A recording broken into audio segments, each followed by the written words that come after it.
Welcome into the latest episode of the 5 Reasons Podcast. I'm Ethan Skolnick here, as always, with Chris Whittingham. Now that you've found us, make sure you hit the subscribe or follow button on your favorite podcast provider. That way you'll get all of our old episodes as well as all of our new episodes as soon as they post. Also, check out the other 14 podcasts in our network, including The Fish Tank.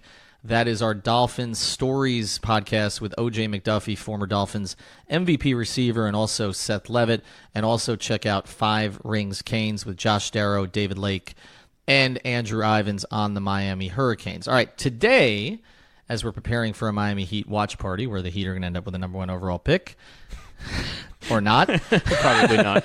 Or not. They've never moved up in their history. We're going to talk a little bit of football and get into some basketball today. We're really honored to have one of the voices that I really enjoy, and obviously somebody who knows something about the new savior in South Florida. His name is Dave Pasch, and he is the Arizona Cardinals voice. He also does a lot of college basketball and NBA. You hear him on ESPN and on other platforms. Dave, thanks for joining us today. My pleasure, Ethan. How you guys doing? We're doing well, and we want to start here. Actually, Chris and I earlier today were at Dolphins camp. They had their first OTA for the veterans, and Josh Rosen was out there, and he's getting asked a lot of questions. Some of them are football related, and some of them are personality related. And we want to hit on both of those with you here today, Dave, because you had a tweet that came out right after the trade from Arizona to Miami about basically saying that you didn't understand why people were questioning Josh Rosen's character because the people in the building seemed to really like him. I want to let you speak for yourself here before we kind of go any further. What were your interactions with Josh, and what did you observe? Well, my interactions with him were very minimal, and part of that is just that I'm barely around the team because, I'm doing a college football game every week, so traveling Thursday. So I'm not around the team a ton, but I was during training camp and did a sit-down interview with Josh.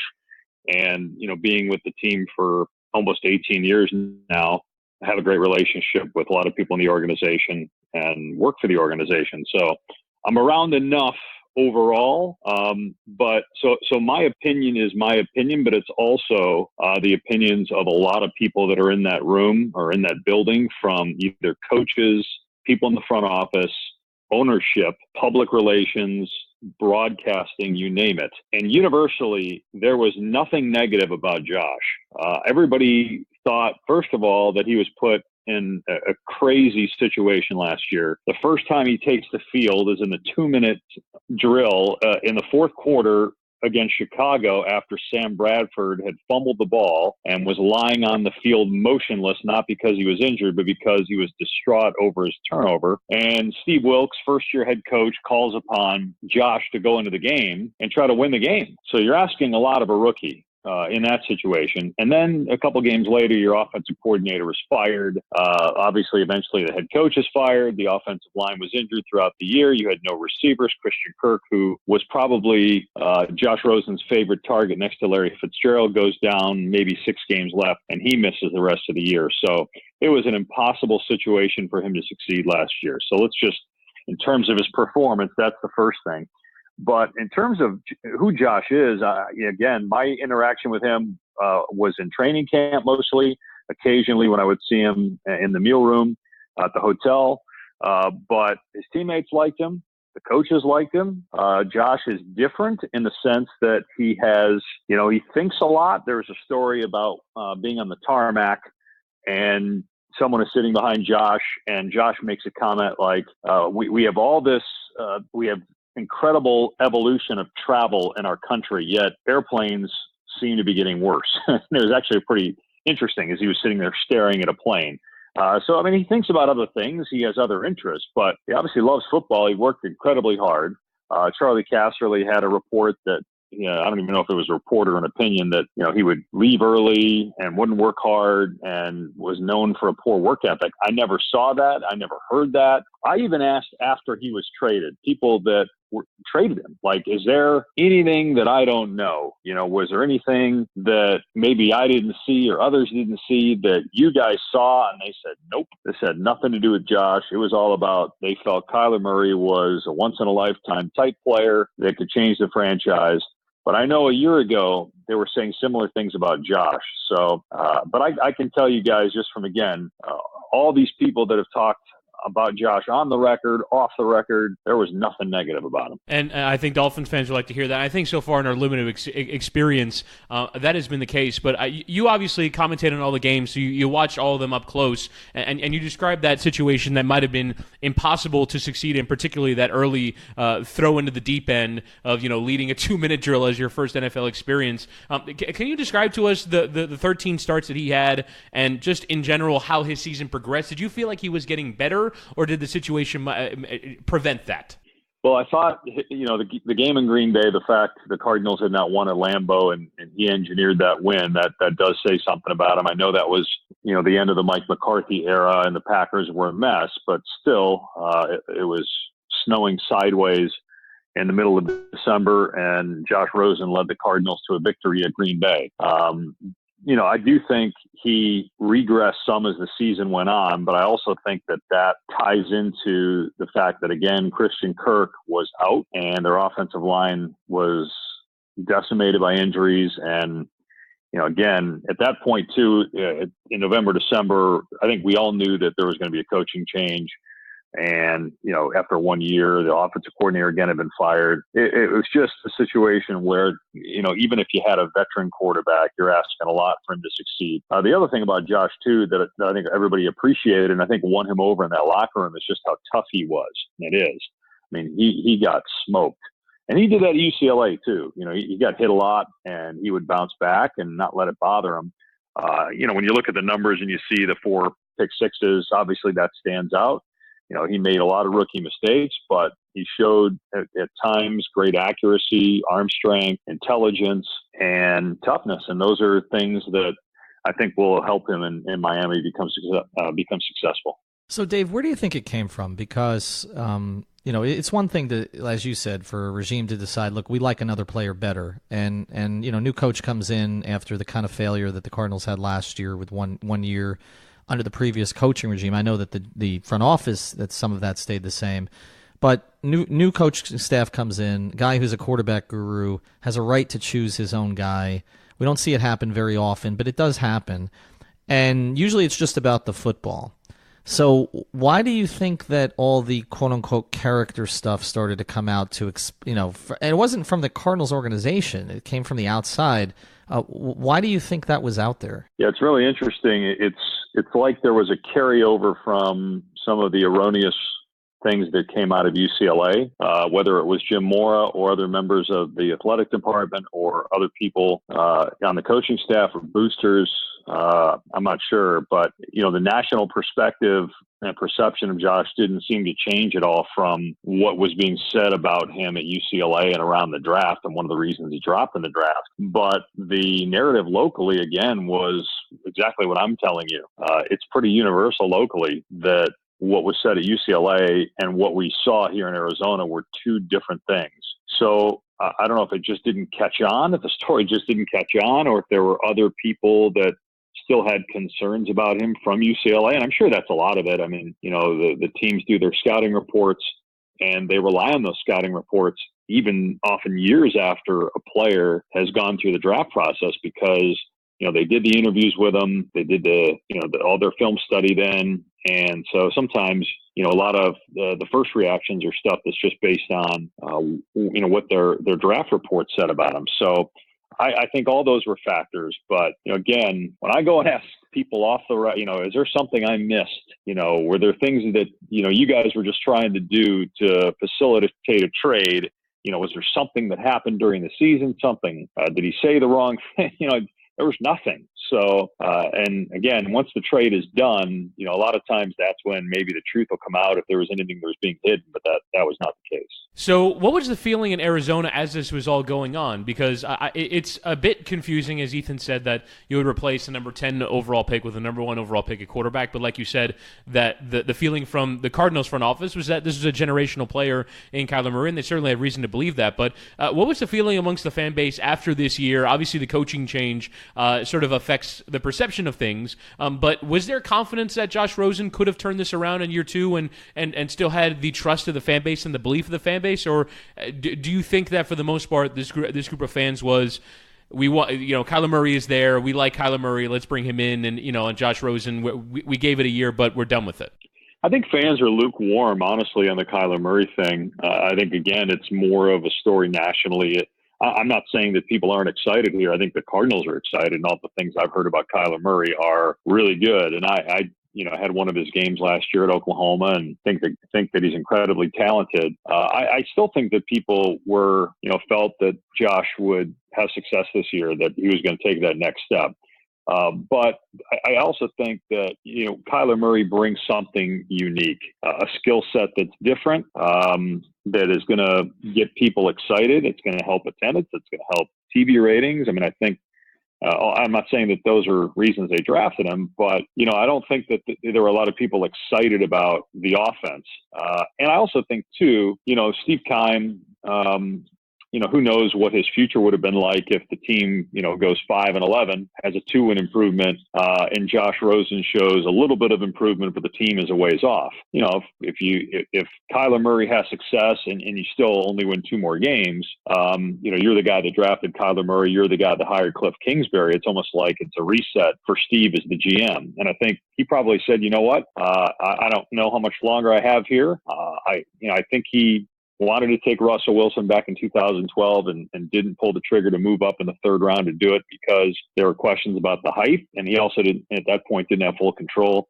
He wanted to draft Patrick Mahomes a few years ago, and they got jumped by Kansas City. So I think he probably felt that if he's going to go down, he might as well go down swinging, get the head coach he wants, get the quarterback he wants. And if it succeeds, you've maybe changed the game forever. And so I think there was a lot at stake for him. And I'm not saying that those are things that he's consciously thinking of, but, if you just kind of put the pieces together, that all makes sense as to why you do this and move on from Josh. So, Dave, one of the concerns that a lot of people down here have, including my co-hosts and others in our network, is that there's a ceiling on Josh Rosen, that we just kind of lived through 7 years of Ryan Tannehill, waiting for the breakout that never came. And then there was an injury, and then there was regression.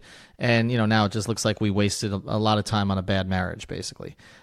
So what do you view, and I know you're not a talent evaluator in there looking at the film with the executives there, but you got a chance to see him. As you said, you saw him win a game in Green Bay. You knew what the circumstances were in terms of not much around him. What do you see as his upside? Can he, in your view, can he be an upper echelon guy at some stage, or is this just sort of, for Dolphins fans, kind of hoping for, what we just had in Ryan Tannehill, which for a lot of people was not enough? Well, look, obviously you never know. And, what he went through this year could help him. It could also hurt him because, when you've been hit as much as he has been hit, you go back and you look at David Carr, right, in 2002 or whatever it was with Houston. And we saw it with Blaine Gabbert when he came to Arizona a few years ago. You see ghosts. Your feet get quicker, your release gets quicker because you're not sure what you're seeing because you're so used to getting hit. You're almost anticipating that, and hopefully that's something he can move on from. Carson Palmer, I think, did a great job of having NFL success despite going through some rough times where he just got hammered every game. Was just getting knocked down, 3-4 times a quarter. And hopefully that's something Josh can overcome. And that's always a concern with a young quarterback that's been on a bad team. But I think the upside is there because of the arm strength, the intelligence, the accuracy. So, but look, it's, Ryan Tannehill, there were a lot of people going into his last year at A&M. He was a receiver for the most part. I remember doing one of his games at A&M. And at the time, it was early in the year, and people weren't even talking about him as a first-round quarterback. Josh Rosen, as soon as he came into college football, people were talking about him in the NFL. So you just don't know how guys are going to translate, whether they'll be able to pick it up quickly. I don't know that a lot of people saw Lamar Jackson having the success that he had this year. I know it's just a snapshot, and he's got a long way to go. But, and there's Baker Mayfield had a good year, but, you almost have to do it 2 or 3 years in the NFL for people really to say, you're a franchise quarterback. That's why the jury's still out on Marcus Mariota and Jameis Winston. They've shown flashes, and there have been times where people have wanted to say they're franchise quarterbacks, but there has to be consistency. There has to be availability. And time is going to tell with Josh on that. But I do think he has upside to be a very good NFL quarterback. One of the things that he's talked about is Uncle Larry Fitzgerald is how he affectionately refers to him as. And Larry Fitzgerald's influence really on that entire locker room and staying there throughout the entire of his pro career, I imagine, is something that is really cherished in Arizona. What would Josh Rosen have gotten out of that experience of playing with a guy like Larry Fitzgerald, with a guy who obviously has so much to offer from an off-the-field and a professionalism standpoint? He talks about him so highly. What do you think, or what do you imagine he experienced with Larry? Yeah, I think he's an encourager. He treats all of his teammates the same.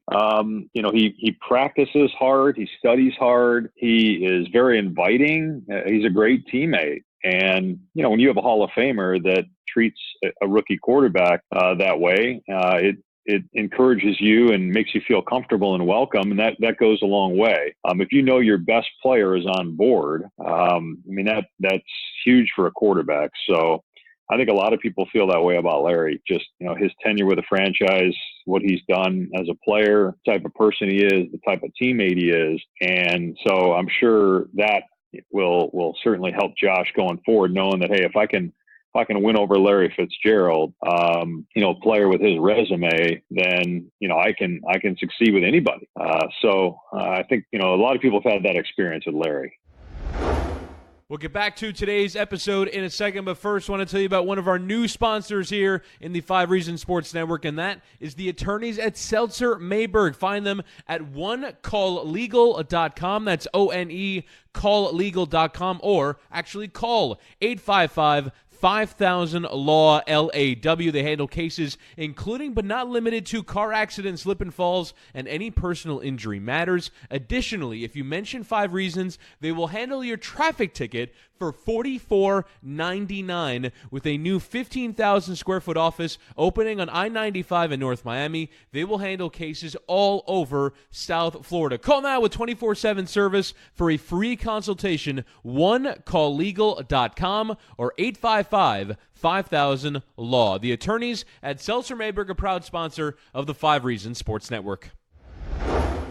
All right, let's transition to a little hoop. I know when you're calling a game, you never know what you're going to get, and then you get 4 overtimes.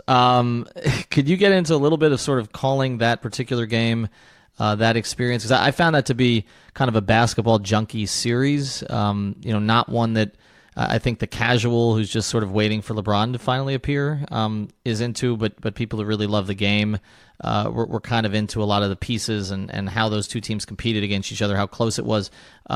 Just take us through some of your experiences of calling that game. Yeah.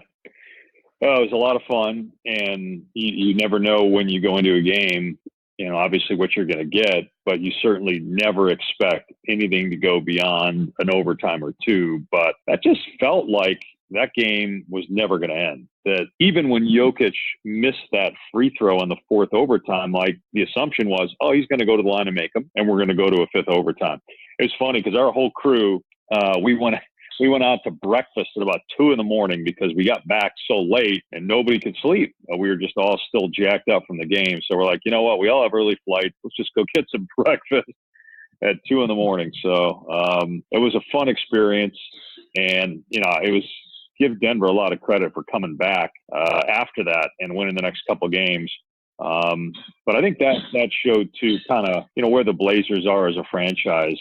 Terry Stotts has done a great job. The patience of the Blazers. I think there were a lot of people that wanted Terry Stotts fired after last year when they got swept by New Orleans. And, I heard a story that Damian Lillard went to bat for his coach, to ownership. And he wasn't the only one. But when you have your superstar player doing that, man, that does a lot. And I think when other players see that, they buy in as well. And that's what when I watch the Blazers, I see buy-in with their coach, with the philosophy of the organization. I'm not saying they're going to beat the Warriors, even without Durant, if Durant doesn't play at all. But it's still a great story they've gotten this far, especially after losing Nurkic when they did. Right, losing Nurkic and then getting swept in the first round, as you said. And, generally, the movement in the NBA is, first-round exits aren't good enough. Second-round exits aren't good enough. It has to be competing for the championship. But you were there on a night in which they won a 4 overtime game. I would imagine that that atmosphere and that building, recovering from that and still being behind their team when I think some fans kind of get disillusioned with, well, I don't know if we can win the championship. Now they're in a conference finals. They're going against a Warriors team without Kevin Durant. I mean, I would say they have a very outside chance, but it's still a chance to get to the NBA Finals. Absolutely. And with guys like Damian Lillard and CJ McCollum, I mean, I had the Blazers a ton this year between the regular season and the playoffs. And with those two guys, I mean, they can win a game. Lillard wasn't great in Game 7, but C.J. McCollum was, basically won the game. So they've got and Enes Kanter's a really good offensive player. They've got enough firepower, and the Warriors have shown obviously their warts, but they just seem to, when you just start to doubt them and think that maybe their dynasty's over. They play like they did in the Houston series. So I think most people, are giving the Blazers very little chance of competing in the series. But, it's kind of like in the first round against the Clippers. I mean, Lou Williams is good enough where he can win a game or two. So if Lillard wins one and McCollum wins one, who knows? Maybe you get to Game 6 and something crazy happens. Right, and those are the kind of individuals that you need to win these sorts of playoff series. We saw with Kawhi out east. And I would imagine in interviews that you do about your broadcasting career, you get asked about Bill Walton a lot. But I actually want to ask you about your partner that you've had a lot in this postseason. That's Doris Burke, a favorite of the internet and one of the better analysts doing basketball, and obviously a trailblazer in that she's a woman calling NBA playoff games. What do you make of working with her and her talents as an analyst? Aren't her and Bill the same? Aren't her styles the exact same? I've worked with Doris on different platforms for about 20 years. When I was back at Syracuse doing football and basketball there, I would do some of the New York Liberty games on radio, and Doris was the analyst. This was 20 years ago. And then we did WNBA and ESPN together, women's and college basketball games on ESPN together, and NBA games off and on for the last 13 years that I've been on the project. And, I've always thought that Doris is as talented as anybody in our business. And I think, she's finally getting to really show that and getting the notoriety over the last few years. I mean, she's a Hall of Famer. She got the award a couple of years ago. I just think, she is incredibly talented. She's very humble. And, she's just great to be around. She's a fun, great person, great broadcaster, and I have just a ton of respect and admire her for what she's been able to do. And, she's incredibly respected around the league too. I think by the players and coaches, everybody knows that, when Doris is talking, she knows what she's talking about. She knows the game. She knows the players' strengths and weaknesses. And, she's not afraid to call it like any other analyst based on what she sees. And, I think, again, we're seeing this postseason, and that 4 overtime game, I think, was really on display, just how she broke things down and talking about some of the end game situations. She's phenomenal. We'll get back to today's episode of the 5 Reasons Podcast in a second, but first I want to tell you about one of our great sponsors, and that is Doral Toyota. Doral Toyota, where you can find all your favorite Toyota models, whether you're looking for a new, used, or certified pre-owned vehicle. Doral Toyota is located at 9775 Northwest 12th Street, just a few blocks from International and Dolphin Malls. I've been there before. It is a fantastic location. Experience the Doral difference, which means 4 years complimentary maintenance and roadside assistance on all new vehicles. In-house financing is available for credit-related issues. If you mention 5 Reasons when you call 305-680-1129 or come in the dealership, you will work with a dedicated manager, not a salesman. Unlike other dealers, Doral Toyota prides itself on an honest and transparent buying process. That's Doral Toyota, DoralToyota.com, or stop in at 9775 Northwest 12th Street. Vamos, let's go, Doral Toyota. So, Dave, one of the things we talked about before the playoffs started was how the NBA would adjust to no LeBron. And it hasn't really been no LeBron because he can't stop tweeting. he used to go 0 dark 6 and 0 dark 23, but apparently it's all bright and light now because he's tweeting about the broadcast. He's tweeting about everything that's going on. I know the ratings are down in general, which I kind of anticipated without the presence of a polarizing figure like him. But how do you think in general the playoffs have gone? And I guess the larger question, which is something that Chris and I have talked about here a lot on the pod, is who's next? I mean, who's the next polarizing figure that will get people to watch for better or worse? Because I don't think it's Kawhi. I don't know if it's the Warriors at this point, because as you said, they're kind of on the wheezing end of this thing. I don't feel like it's Giannis because everybody seems to like him, and Harden's out. So how do you get more eyeballs in that case when it seems like most people are sort of neutral on the players that are left? Yeah, it's a good question.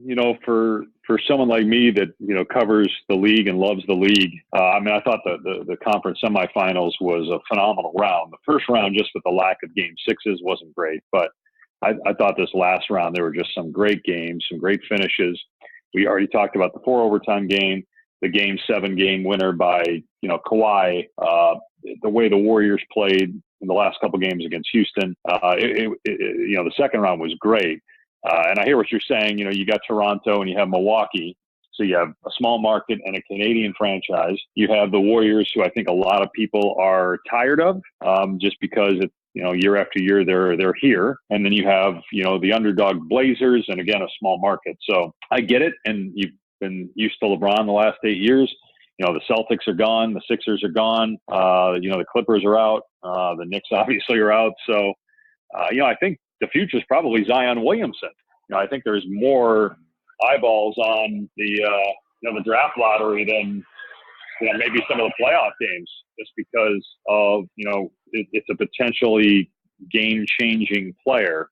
The next LeBron, and not just in terms of how he looks, but somebody that can captivate the fans and people will line up to see. So I'm pretty excited. I think the NBA is in good shape, even post LeBron, which we're still a couple years away from that, obviously. I can't let you go without asking you about Bill Walton. I heard Mike Breen, the broadcaster, give a great interview to SI where he was saying that the thing about working with Bill Walton is you have to be listening all the time. It's not about necessarily taking in the director's instructions and all that. When Bill is talking, you have to be prepared for anything that he is going to say. What kind of broadcasting high wire act is that for you? Yeah, man, you got to have your head on a swivel. You got to be paying attention to the game. You've got to be paying attention to the stats, the trends, and obviously you have to be paying attention to Bill. And, it's been, my first broadcast with him was actually on the NBA, about 13 years ago. And I remember, he was going off about, I think LeBron, it was a Cleveland-Chicago game, and LeBron took his headband off and kind of threw it. And he started shouting that was a technical foul, and he just was going off, and I just kind of let him go. I think part of it was I was so focused on, okay, time and score, who's got how many points, what's going on in the game. And it's not that I didn't hear him. It's just you kind of assumed it was going to go away, and he kept harping on it. And I got a call, I think it was the next week, from Mike Tirico saying, hey, you have to stop him. And so I kind of filed that away, like, stop him. And then they put us together when ESPN got the Pac-12 deal 7 years ago. And so those 2 words, stop him, just kind of like were ingrained in my mind. And so when we started working together, you had to listen. In order to stop him, you have to be able to listen to what he's saying. So you know how to stop him and redirect him. So it's something that it's a work in progress, but it's become challenging and fun at the same time. And I know Mike, has some great stories about working with Bill, and we could probably be here for an hour and a half with some of the stories, both that people have probably seen, and then some that maybe people don't know. But it's a lot of fun working with Bill. Can you give us one? Well, so there, again, just off the top of my head, so. We're doing a game that normally we do a Pac-12 game, but there was one weekend where Gonzaga was playing San Diego this year. So we are and Bill lives in San Diego, so they switched us to this game. And so Bill has us over to his house, and he's got a teepee in his backyard, a real teepee. Of course he does. And so Bill, of course, wants to shoot some segments for the broadcast, and so there's this one thing. My wife was on the trip, so my wife is in the teepee talking to Bill, and it's Bill talking for about a minute, calling me the house boy, calling me the pool boy, all this stuff for about a minute. And then my wife looks at him, and this is on tape, and just says, "Who are you again?" And it was the look on Bill's face was like, "Oh, you got me." And it was funny. He was like smitten after that. Like for the next 2 days, he was calling me Dave. He would see me be like, "Hello, Dave. How are you?" And I'm like, okay, this is because, first of all, you met my wife. And second of all, she totally got you. You know, all the things that he does to me, she did to him. So I think he just didn't know how to respond. But a week later, it was back to him looking at me when I'd see him at shoot around like, "Who are you? And what's your name again?" So it was short-lived. In fact, I told our producer, I'm like, I think something's wrong with Bill. He's being very nice to me and calling me by my name. Hopefully this will not last. And it didn't.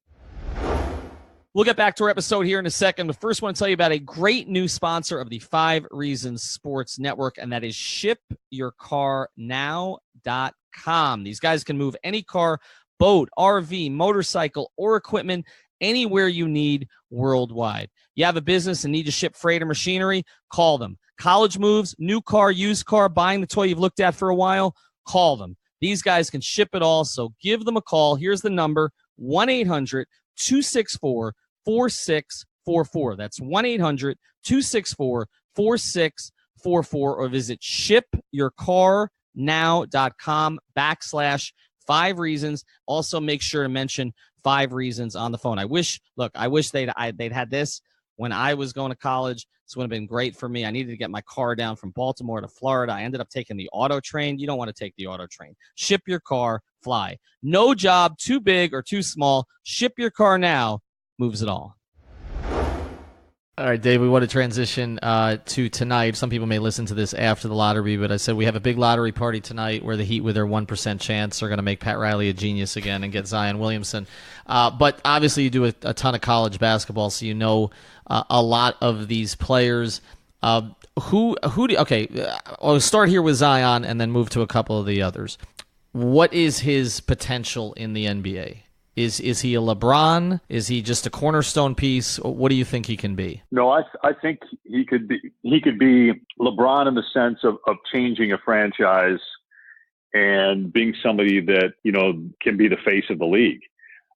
You know, I've never seen anybody like him. And it was similar to when LeBron came out. They're just, you know, there's things about him that you've never seen before. And I know people have talked about his shot, but man, in the NCAA tournament when it counted, I mean, he made some big shots.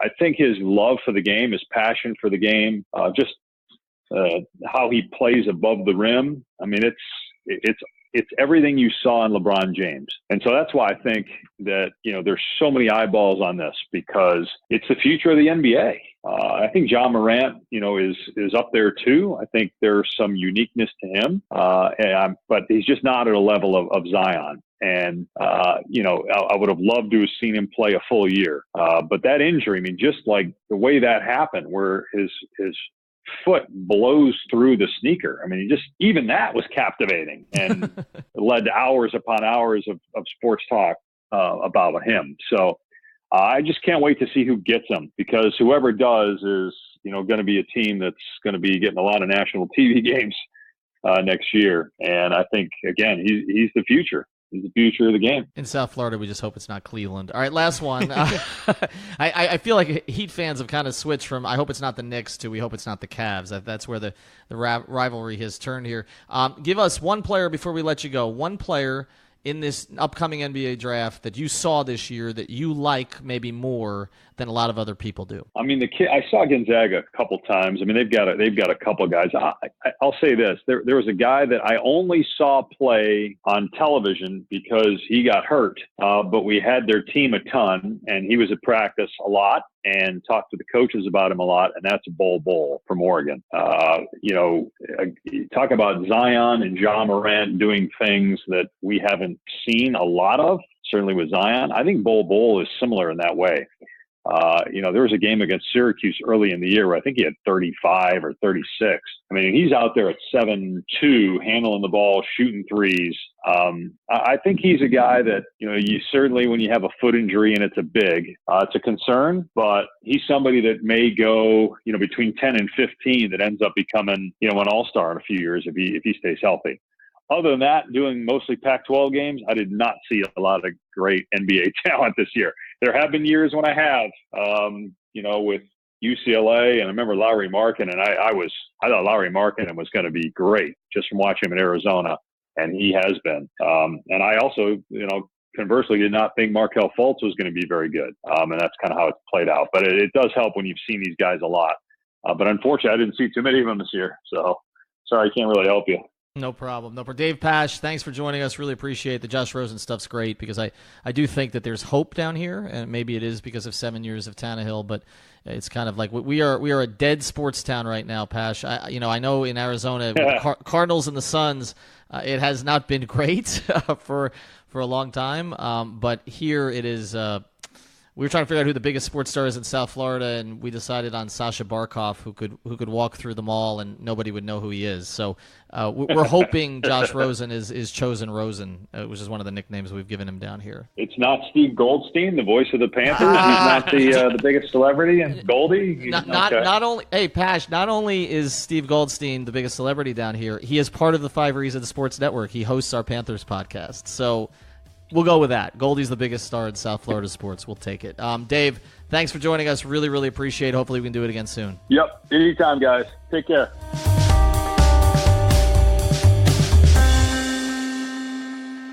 Thank you for listening to the 5 Reasons podcast. Thank you so much.